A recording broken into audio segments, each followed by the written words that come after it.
In the last couple of years, a lot of things changed in cameras. We got the mirrorless revolution, we got smartphones that can make amazing images. And what will the future be like in, let's say, 5 years, 7 years, 10 years? I take a look in the future and you can come with me.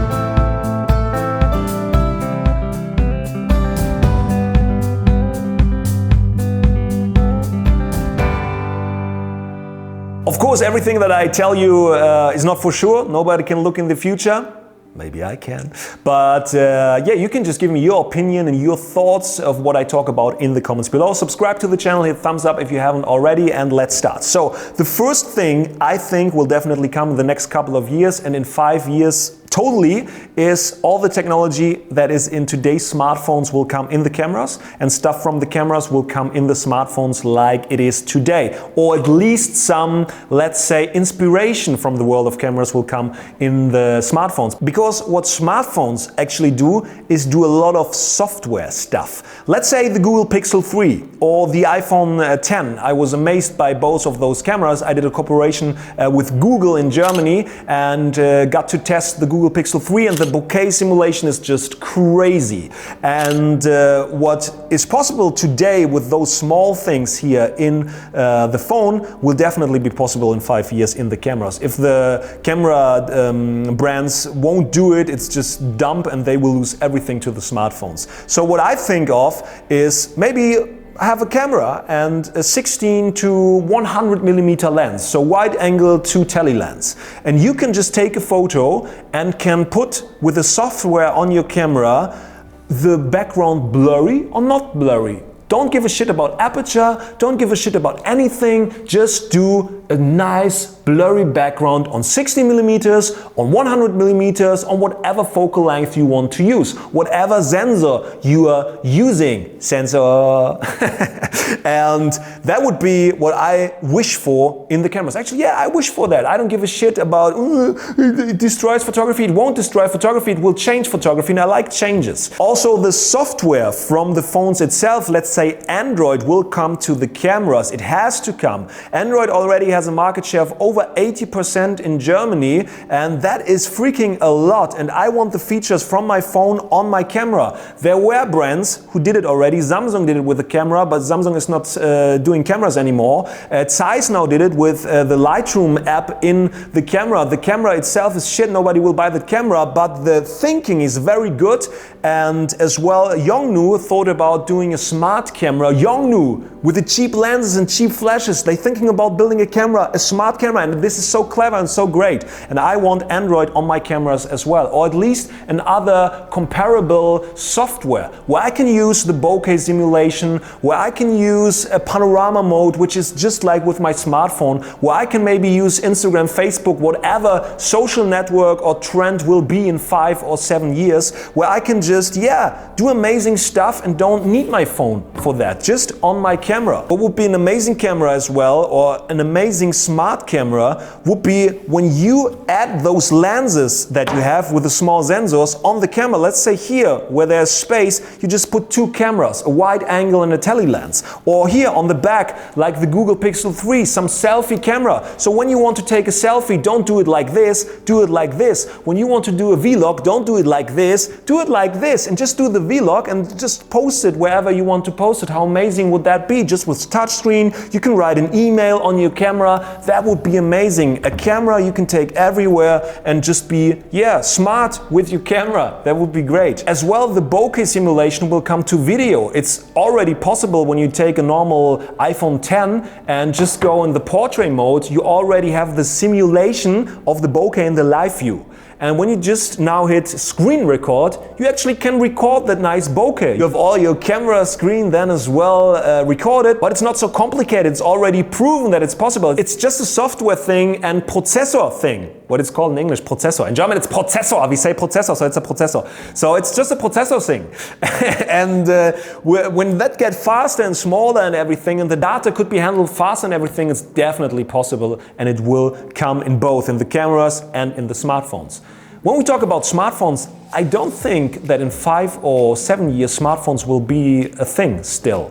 I think there will be something else. They already have the watches, they have other things, and when there's some, let's say, illumination, how is it called, a 3D projection, like in Star Wars or something, that would be the next thing. Or you can just call like this, because you don't need a phone when you have everything on your camera.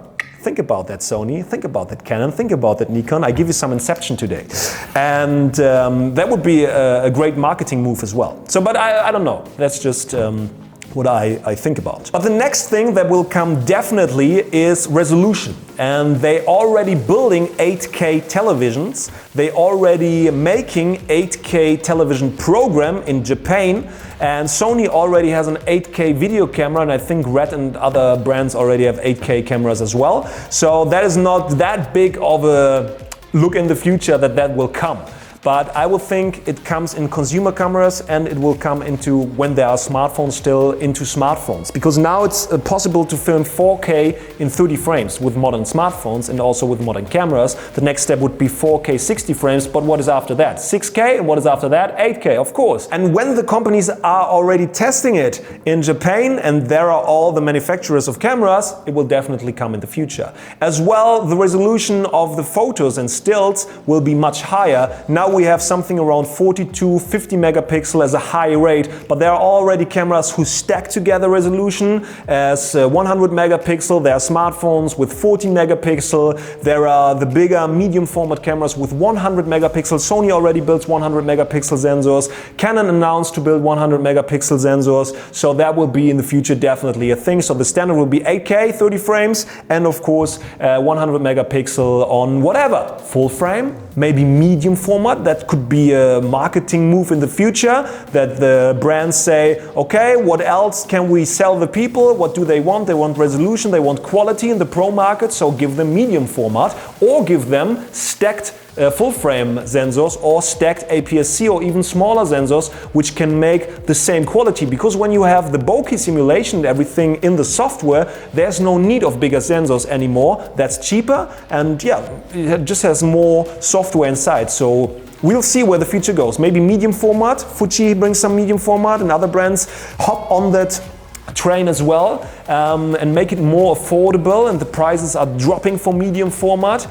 Nikon also has the Z mount, pretty big, which might be capable of medium format as well. But who knows, maybe smaller sensors with software and all stacked together would be possible in the future as well. But resolution will definitely be a thing. The next thing I would wish for is super raw. And super raw, I just call it super raw. Whoever uses that name has to claim that I invented the super raw name. Okay, so super raw would be an image not only where you can put the exposure and white balance and everything, which is stored in one raw image, but you can as well adjust the focus afterwards. Just like the LitroCam did, just like it's with a software bokeh simulation, it's not totally different. You just capture a sharp image, and then afterwards you tell with the software you want it in the background blurry, you want it in the foreground blurry, you want the focus be wherever the focus wants to be. And you could actually, when you have more sensors after each other, you could take several shots of the focus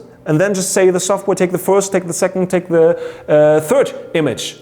Whatever. So technologically, it's possible today. And I think it will come in the cameras, and super raw will be definitely a thing which is totally clever. But remember, it's my name. And the last thing that will definitely come, I saw it on Photokina already this year, is 3D 360 degree or 3D 180 degree, which I prefer more. But both has a reason why it's made. But I think for cinemas, a great standard in 5 years would be 180 degrees 3D. Let's say you watch Jurassic Park 10 in 5 years or something, or Star Wars 50,000 or something, and you could then see a T-Rex coming from the right. You just have to pull your head to the right. Everybody has those goggles on, and you can just sit wherever you want. Actually, you can build a small cinema in like every room, even at home. And you just sit there and you watch the movie, and you watch to the right, and then you see the T-Rex coming, and you watch to the left, then you see the Raptor coming, you watch in the middle, and then you see Jennifer Lawrence,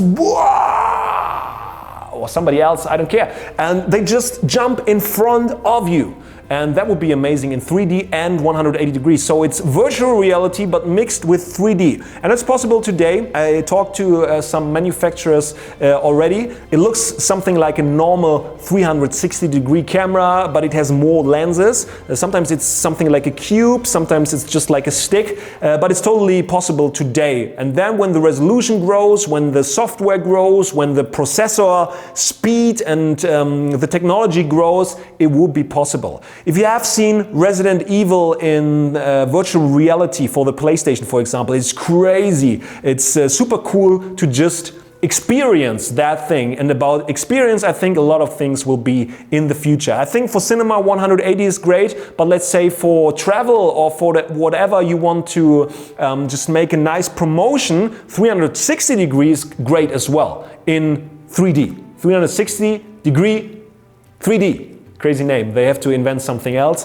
but 8K. That's the thing. So when you think about that technology and what will come in the future, and as mentioned, it's just what I think of, but it's not just, in German you say, pulled by the hair. There are signs that it goes in that direction. A question that I asked myself was, will there be photography in the future? And I think that the usual still images will be very easy to capture in a good quality for everybody. So it will be kind of harder to be in the normal photography world. But I think that some technologies will rise, like 3D images, which are there today already. Facebook announced 3D. You can just capture, for example, with your smartphone, when you have two cameras, one image in the portrait mode, and then it sees with the software where the background is, where the foreground is, it renders something, and then it looks like you can watch around the subject, even though you photographed it in 2D. And something like that, let's say landscapes in 3D possibility or something, would be great. But when we think about books, when we think about print, when we think about whatever is there, which is just not digital, then you still need still images. So there will be a market, and when you think about resolution, and then the standard is 100 megapixel, cameras will be then as well not that affordable for everybody, because it's just super technology in the camera, and the super smart camera, 8K, 150,000 megapixel. And so there still will be professional photographers, I think in 5, I think even in 10 years or something. But I think videography will be more important in the future, and some mix between both will be also important. I think it's best if you say now, I want to go into photography, I want to go into filmmaking, look for your own niche, look for your own little thing that you can grow, and try to get from many different perspectives, influences, from video, from 360 degree, from 3D, from still photography, and just work with that. Also vertical video, for example. Who would have thought 5 years ago that there's a market for vertical video in 2018? There are companies now that are producing only vertical videos.